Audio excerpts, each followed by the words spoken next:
అందరూ తల్లిదండ్రులేగా. పేరెంటింగ్ గురించి నాకు చెప్పడానికి ఎవరికీ లేనంత గొప్ప అర్హత ఉంది. అదేంటంటే నేను 6వ క్లాస్ ఒకసారి ఫెయిల్ అయ్యాను, 5వ క్లాస్ ఒకసారి ఫెయిల్ అయ్యాను. నాగేశ్వరరావు చెప్పాడు, మీకు పేరెంట్కి కావాల్సిన ముఖ్యమైన లక్షణం నవ్వుతూ ఉంటాం అని. ఏంటి మీ ప్రాబ్లమ్స్? ఎందుకంత సీరియస్గా ఉన్నారు? ఎందుకంత సీరియస్గా ఉన్నారు అని అడిగాను. ఏ పేరెంట్ అయితే సీరియస్గా ఉంటాడో వాళ్ళ పిల్లలు జీవితంలో పైకి రారు. చిన్న ఉదాహరణ, అమ్మ ఫోన్ మానేయండి. మీ పిల్లలు చూస్తూ ఉండగా మీరు మీ పేరెంట్స్తో ఎప్పుడన్నా దగ్గర కూర్చొని మాట్లాడారా?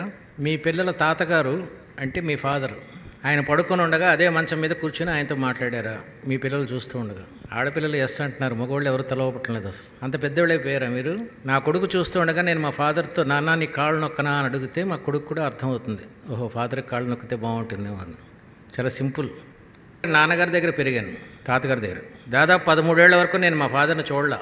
మ్యాక్సిమం చూస్తే 3-4 సార్లు చూసి ఉంటాను, అది కూడా ఒకరోజే చూశాను.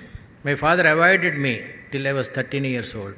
నేను 5వ క్లాస్ ఫెయిల్ అయినప్పుడు మా గ్రాండ్ ఫాదర్ జమ్మలమడుగు అనే ఊళ్ళో హెడ్ మాస్టర్ని ఇంటికి పిలిపించాడు. నా మనవాడిని ఎందుకు ఫెయిల్ చేసావు, పాస్ చేయి అన్నాడు. హెడ్ మాస్టర్ వణికిపోతున్నాడు. ఈయన డిప్యూటీ తహసీల్దార్, చిత్తం మహాప్రభు ప్రమోట్ చేస్తానన్నాడు. ఆ రకంగా నెక్స్ట్ ఇయర్కి ప్రమోట్ అయ్యాను. ఆ తర్వాత ఆయనకి ఆదోని అనే ఒక ఊరు ట్రాన్స్ఫర్ అయింది. అక్కడ మళ్ళీ 6వ క్లాస్ ఫెయిల్ అయ్యాను. మళ్ళీ హెడ్ మాస్టర్ ఇంటికి రమ్మన్నాడు. నా మనవాడిని ఎందుకు ఫెయిల్ చేసావు, పాస్ చేయి అన్నాడు. వీడిని నేను చచ్చినా చేయనండి అన్నాడు. ఈ దరిద్రుని పాస్ చేయడం కన్నా సూసైడ్ చేసుకోవడం, చచ్చిపోవడం బెటర్ అన్నాడు. ఎందుకన్నాడు? ఇద్దరికి పెద్ద గొడవ జరిగింది, నేను పక్కనే ఉన్నాను. వీడిని 4వ ఎక్కని చెప్పనండి పాస్ చేస్తా అన్నాడు హెడ్ మాస్టర్. నాకు బాగా నవ్వు వస్తుంది. 4వ ఎక్కం వస్తే నేనే పాస్ అయ్యాను, ఆయన పాస్ చేయడం ఏంటి? మనకి 4వ ఎక్కం కూడా రాదు. అది స్టేజ్. మా గ్రాండ్ ఫాదర్, ఆయన చదువు మీద నమ్మకం లేదు, కవి, పొయిట్రీ రాసేవాడు. నాతో పద్యాలు కంటతో పట్టించేవాడు. ఆపురి బాయకుండు మకరాంక శశాంక మనోజ్ఞమూర్తి దగ్గర నుంచి కమలాకుచ చూచుక కుంకుమతో దగ్గర వరకు, సిరికించప్పుడు శంకు చక్ర యుగముని దగ్గర నుంచి లావక్కింతీయులు ఇది ధైర్యం, అన్ని పద్యాలే. A+B² కూడా తెలియదు నాకు. ఆ సంవత్సరం ఆయన చచ్చిపోయాడు. ఎవరు? హెడ్ మాస్టర్ కాదండి, మా గ్రాండ్ ఫాదర్. అప్పుడు ఫస్ట్ టైం నేను అనంతపూర్ వెళ్ళాను. అక్కడ మా ఫాదర్ ఉన్నాడు. ఆశ్చర్యం వేసింది నాకు. ఈ స్టేజ్లో 1/10th రూమ్లో ఉండేవాళ్ళు. మొత్తం 5గురు, నా 3 బ్రదర్సు, మా అమ్మ నాన్న. మా ఫాదరు నన్ను ఎందుకు అవాయిడ్ చేశాడో అప్పుడు అర్థమైంది నాకు. అంత పేదరికంలో ఉండేవాడు. నేను మా అమ్మని అడిగా, ఏం చేసేవాడు ఈయన అంటే, ఈయన ఫాదర్ చిన్నప్పుడు చచ్చిపోతే ఒక్కొక్క ఇల్లు క్లీన్ చేసుకుంటూ సర్వెంట్గా పనిచేసాడురా, చిన్న పాకలో ఉండేవాడు. నాకు డౌట్ వచ్చింది, మీ నాన్నేమో డిప్యూటీ తహసీల్దారు, ఈయనేమో పాకలో ఉండి ఇళ్లల్లో వర్క్ చేసుకుంటూ చదువుకోవడం, ఇదంతా ఏంటో అర్థం కాలేదు నాకంటే. కొంతకాలం ఉంటే నీకు అర్థమవుతుంది అంది. ఆ రోజు రాత్రి 1 గంటకి మెలకు వచ్చి చూస్తే మా ఫాదర్ ఏదో రాస్తున్నారు. ఏం రాస్తున్నారు నాన్నగారు అని అడిగా.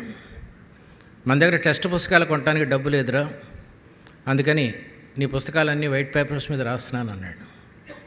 ఫస్ట్ షాక్ నాకు.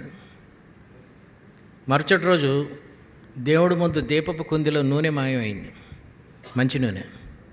ఎందుకు మాయమైందంటే నేనే తీసాను అన్న. ఎందుకు తీసావు అన్నాడు. తలకి రాసుకోవడానికి నూనె లేదు అందుకని తీసాను అన్నాడు. కొబ్బరి నూనె దొరకలేదు. అంత అవసరమా అన్నాడు. నూనె రాసుకోవడం అంత అవసరమా తలకి అన్నాడు. నానే అన్నాడు. తలనొప్పి వస్తే రాదు, ప్రాక్టీస్ చేయన్నాడు. నేను సరస్వతీదేవి టెంపుల్ కట్టానండి కాకినాడలో. ఆ టెంపుల్ మీద ప్రమాణం చేసి చెప్తున్నాను, ఆ రోజు నుంచి ఈ రోజు వరకు తల కొబ్బరి నూనె రాయలే. మ్యాక్సిమం 4 or 5 times రాసి ఉంటాం.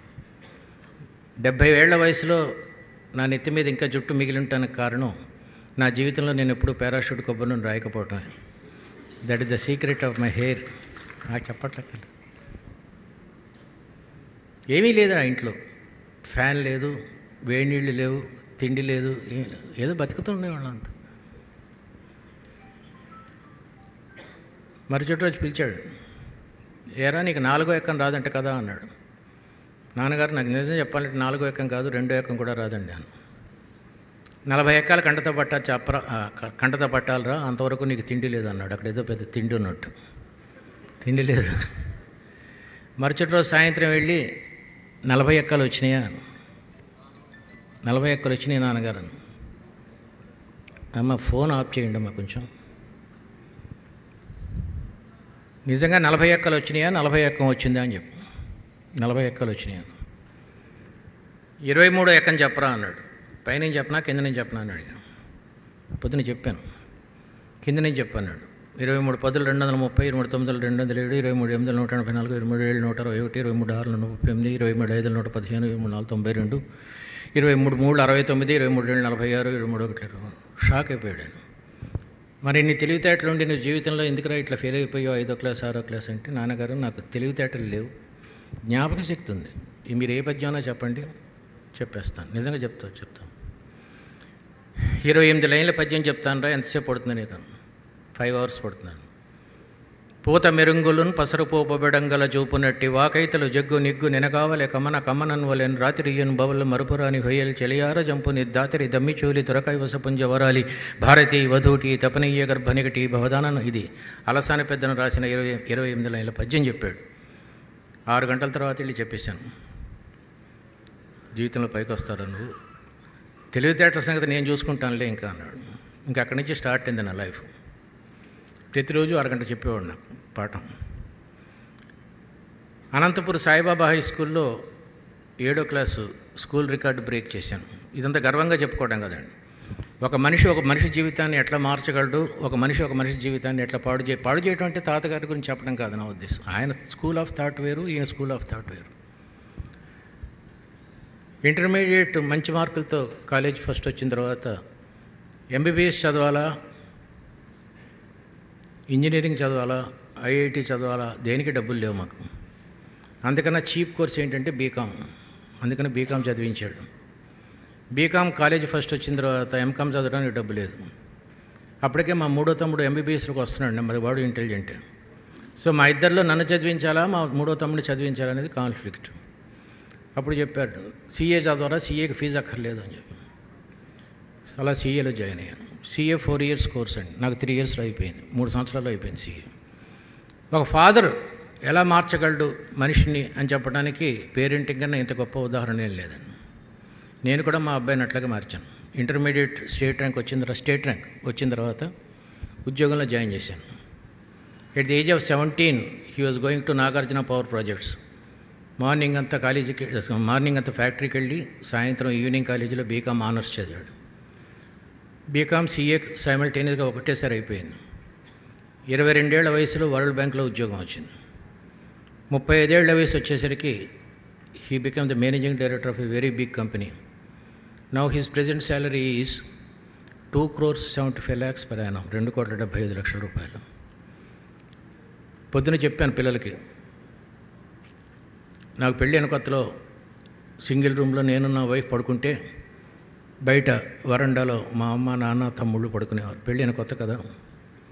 మొన్న నేను సింగపూర్లో మా అబ్బాయి ఇంటికి వెళ్తే వాడి బెడ్రూమ్లో స్విమ్మింగ్ పూల్ ఉంది.